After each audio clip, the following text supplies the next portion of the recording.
everyone, it's Tanny Games here. Welcome back to the channel. We're here with a speed build for part of my Forest of Valor. Now part of it's already done. I did as part of a Tinkerbell speed build when her house came into the premium shop. So you'll see a section is already done, and there is half of the Forest of Valor that I've yet to do. I'm thinking of adding Rapunzel possibly into the area. A couple of homes that I plan to actually keep in the valley because at the moment this area is literally just taken up with the mushroom house skin and the Tinkerbell house skin. So I'm thinking perhaps we get Rapunzel in here or something like that. So it's not a fully complete Forest of Valor, but it's largely complete. Now I didn't realise until going back and editing this footage just how many items I place. My actual individual items count goes up by maybe 10. But in terms of item count for individual items, we jump up by, I don't know, like 500 or something. It's ridiculous. I think we start out on about 2,700 and we're over 3,000 at the end of it. So I don't know, maybe anywhere between 300 to 500 items I end up placing. So it was quite a lot in the end. I think largely because of the foliage and also all the fireflies and everything like that. So I think that made a massive difference in terms of the count. So it is something I probably need to be wary of because we are basically at the halfway point when it comes to the item count, the item limit count, and I still have the glade to do, I still have the beach to do, I still have the frosted heights to do, I still have the sunlit plateau and the forgotten lands. So literally I've used up half of my item count just from the plaza, the forest and the meadow. So it's not good. My item count is not looking very good at the moment with this whole fairycore vibe. So I might need to streamline a few items, start making use of some of the tips and tricks that can really get you a sort of decorated, cluttered valley look without eating into your item count. I might have to start doing that. But overall, let's talk about this build. I am very happy with how this turned out. I'm so glad I got to use the new gazebo items and also the fountains from the Little Mermaid build. I'm debating putting water fountain tiles under them just so that they can sprout out water, because that is one of my favourite things to do. It's the very first thing I did when I got the bundle, like literally in the review video. It's the very, very first thing I do.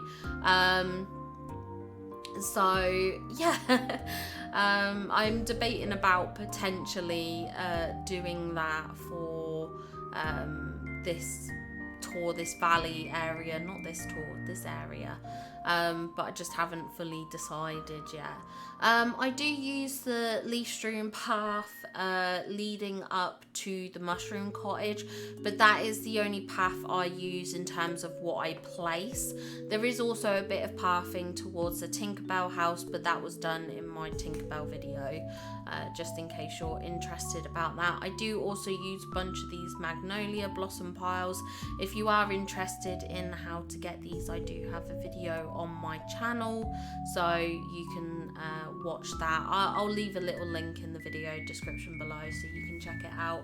I obviously used beach grass. Now it's kind of really embarrassing because, you know, I used to be a proper beach grass hater. I absolutely detested it, and I hated how it stood out like a sore thumb in so many builds.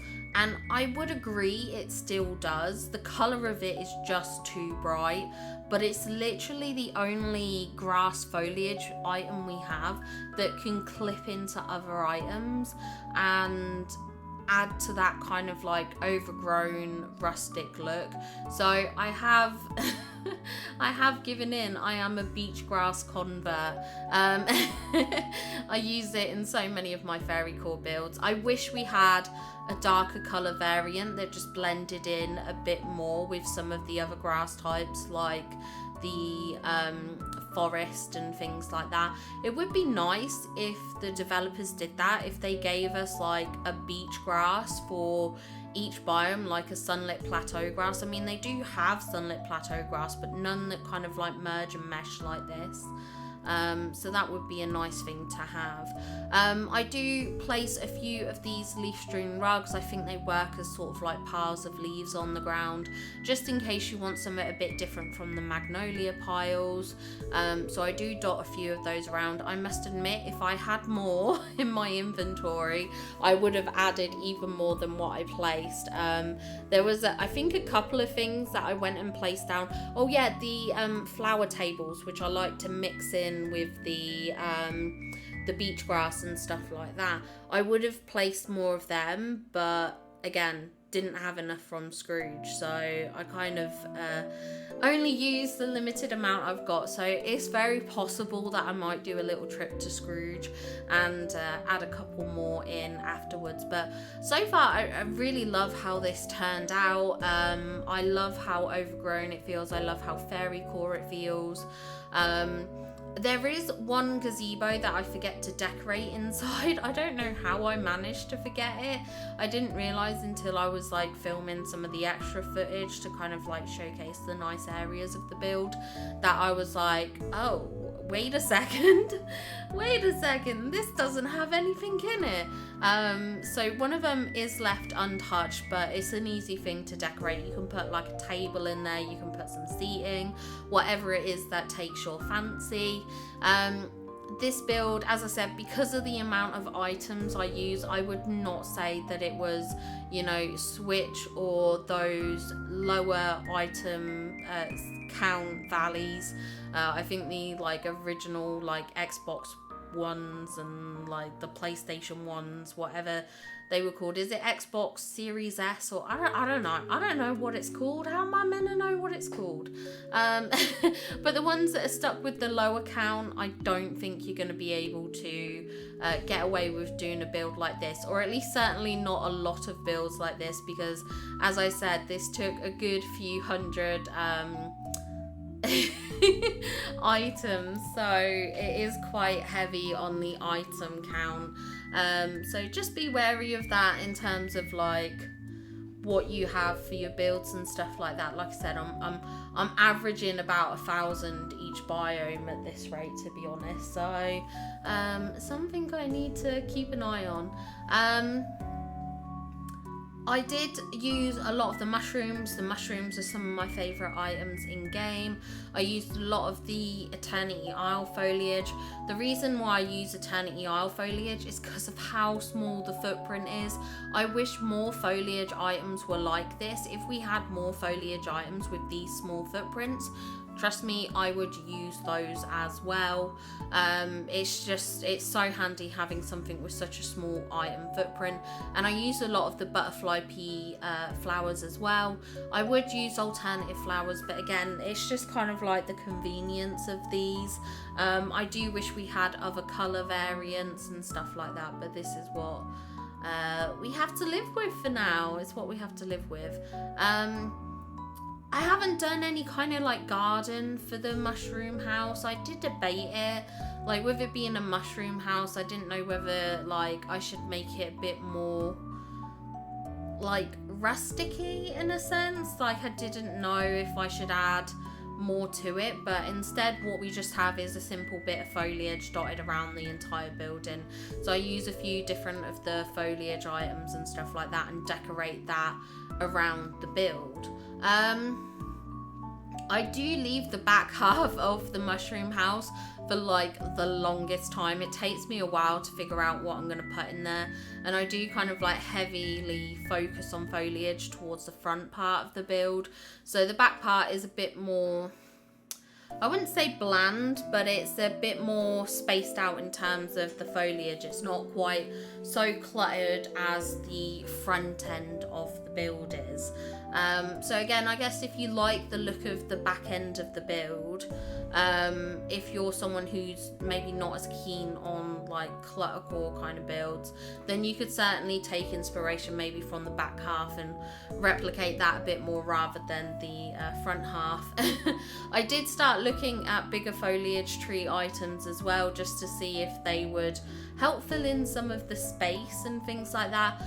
Trees are such a good item in that regard in terms of like filling space. I had issues with some of the tree placements because of the fireflies I'd placed down and the floating lanterns. You can't really kind of intersect the trees with them, so that's just something to be aware of. Maybe leave the fireflies and the lanterns till last if you are thinking of doing this build, and adding in a bunch of trees, because it will just make it easier for the placement and things like that. I also, when decorating, I think I'm a bit of a ways off from that, but I do end up getting Tiana's little what they called, they're like the lily pad lights, because I finally got her up to a level where I unlocked them. So I do dot a bunch of those around. I do dot some of the tangled flower cloches or whatever it's called, just because I feel like they add a nice bit of lighting, a bit of subtle lighting, whilst also being kind of like very foliage orientated and stuff like that. So I felt like they really added to the build.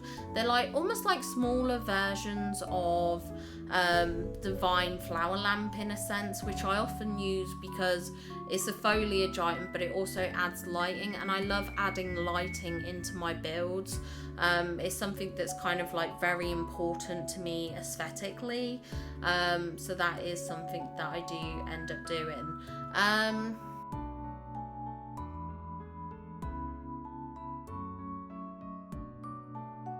You may also notice during the speed build, you may spot sometimes that there's some of the like little tree trunk logs. I decided to keep them just because I felt like they fit in with the vibes and the look and aesthetic of the forest. Usually I would say to clean up things like that, you know, like tree trunks, mushrooms and night thorns and things like that. Usually like with a build that would be what I usually do, but I actually decided that because it's meant to be like a woodland fairycore natural forest, you would have tree stumps and stuff like that.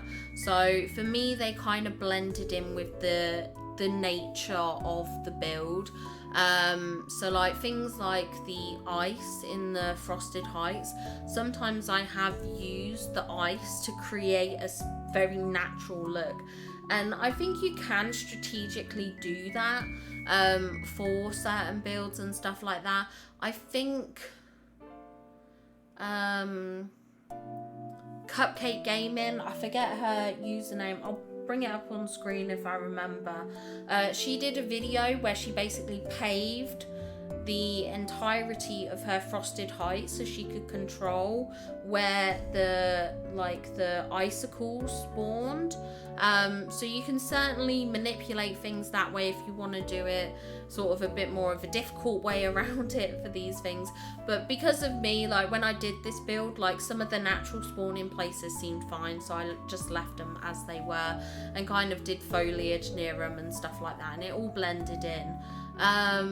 But yeah, it was I felt like a good use of some of the sort of naturally spawning elements of the build, and I did leave in some of the sticks and things like that because I'm not at the point of the game where I need to collect and stock up on wood. I have quite a lot of it, so leaving it again as natural decor kind of makes sense for me. I did also dot around a bunch of these oil lamps. I know they're not really kind of like a natural form of lighting, but again, it just adds to the aesthetics. I think the light and vibes are very pretty with them, so that's why I chose them.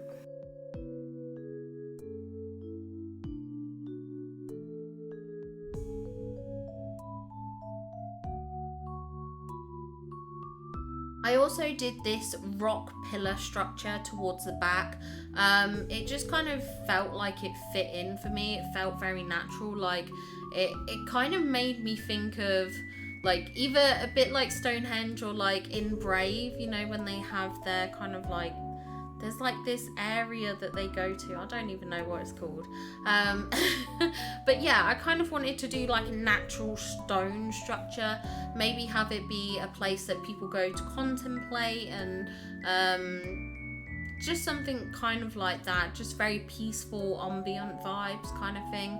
That's what I wanted. And I do use a couple of these kind of like underwater ferns as foliage, because again, I do quite like them. I think they look quite nice in builds, and I think they do add to the kind of like fairycore aesthetics.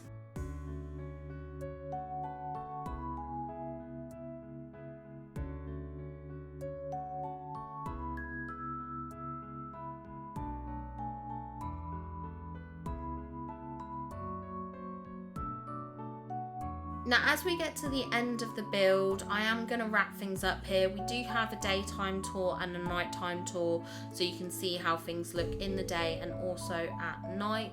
But I do just want to say a huge shout out and a huge thank you to my channel members. Your support is like completely out of this world, and I really appreciate it. It really means so much to me. To everyone who subscribes to the channel, anyone who likes, comments, shares, just interacts with my content, again, thank you so much. The support and love you give to this channel just means the absolute world to me, so I really appreciate each and every single one of you. The channel's growing quite nicely, and it does make me happy to see this family grow, because I do like to consider us a nice little cozy internet family and stuff like that. Like, if you ever need anything, I got your back, and you know, things like that. So thank you very much for showing me love and support with this channel. I hope you enjoyed this build. I hope you like the look of it and things like that. I'm very proud of this build, and it makes me very happy. I honestly love the fairycore vibes and stuff like that, so I try to do it well and give it justice, because I know there are some people out there that are just absolute masters when it comes to the fairycore vibe. So hopefully I did this justice and it's something you all can enjoy. But I will leave you for the tour. Enjoy the video. I'll see you in the next one. Bye guys.